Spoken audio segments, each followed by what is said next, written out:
A rude awakening this morning in Hartford. Someone shot out several windows shortly after dawn. New at 6:12 News' Patrick Palantonio talks with one woman who suffered a close call. Yeah, like a pop-pop. The greeting she got when Connie Cole came to this intersection around 7:30 in the morning. I knew it wasn't rocks. A closer look confirmed her fear. Right here and right here.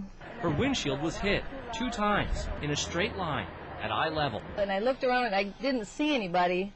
And I drove down the road a little ways and I thought I better go to the police station because I was shot at. At the police station less than a block away, she learned hers wasn't the only one. Officers were already out here earlier in the day for a similar incident. When they were called out a second time, they say a kid was hanging out of a window with a BB gun. Police say the weapon resembled a real handgun. They caught him and took him into custody.